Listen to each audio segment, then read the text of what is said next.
Okay, hello everybody. Welcome to today's lesson video. For periods 5 and 6, we're going to talk about 7.2 part 2 notes. We're going to discuss the law of cosines again.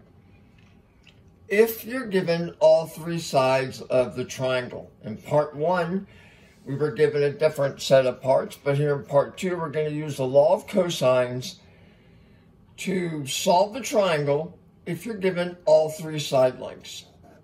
All right? Now, here's how we're going to approach this and what we're going to do. The first thing we find is the largest angle. Okay? So we're going to go ahead and obviously find an angle first. We have to, because we have all three sides. We have to go for an angle. And we're going to find the largest angle first. So obviously this is the angle here. The lowercase are all sides. And here's what you're going to do, okay?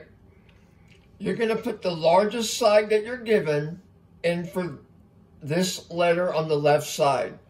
And again, keep in mind the letters might be different, okay?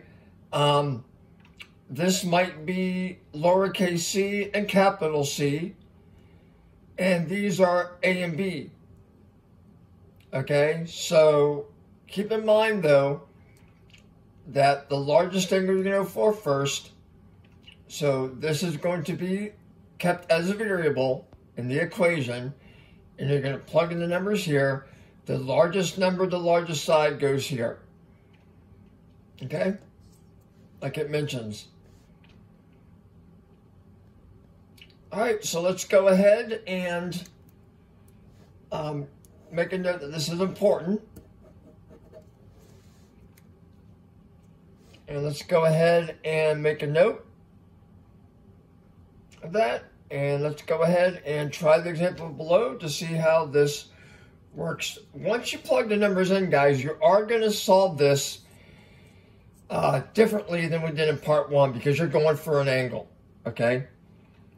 I believe in part 1 we were going for a side first, using the law of cosines equation to get a side first. But we will be solving for an angle, so we solved it a little bit differently. All right, so here we go. Now, the largest side is side B for 9. So that goes in the left-hand side. So we're going to start off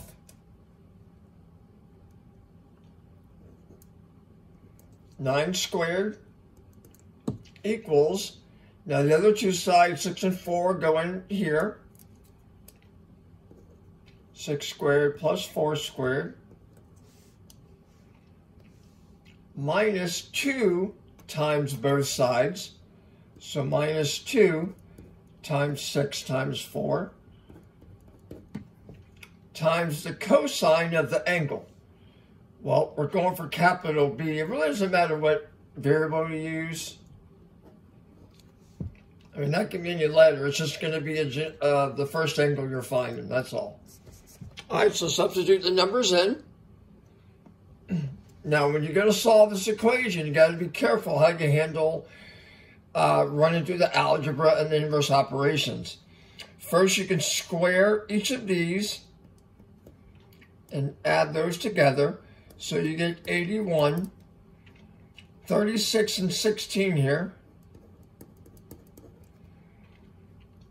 You can multiply this group right here. 2 times 6 is 12, times 4 is 48. And you still have cosine of B. Now, you can't combine these three numbers because 48 is the coefficient. You can add these two. That'll get you, what, 52? And then you have to subtract it from 81 to cancel it out. So you're going to have 29 on the left is equal to, now don't forget this little guy right here, that negative sign has to stay, or the minus sign actually becomes a negative sign and stays.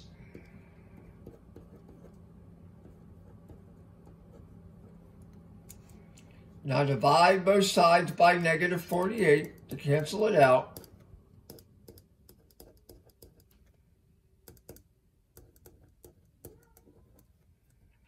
And negatives are fine. Calculators should know how to handle it. And you get negative 0.6.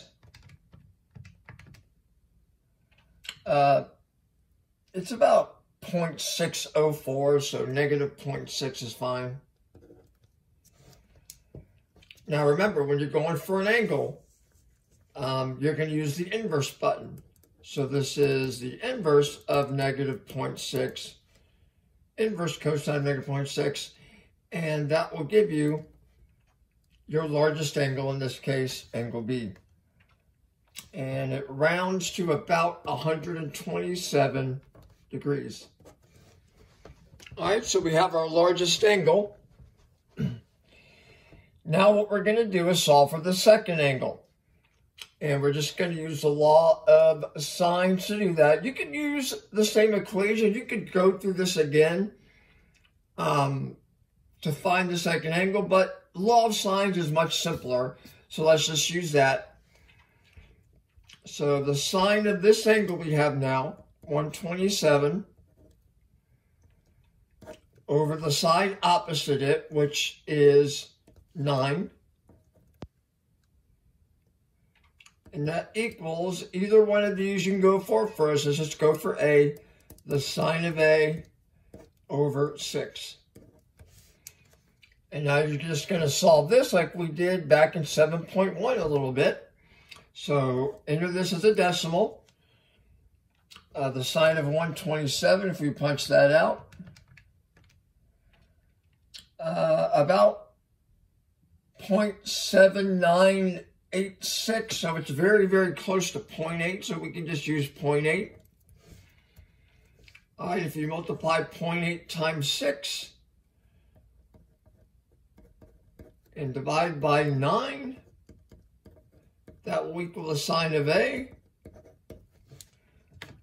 0.8 times 6, divide that by 9. You get 0.53 repeating, so 0.533 will do. And that's equal to the sine of A. Again, like we did here, you're solving for an angle, so use the inverse of sine.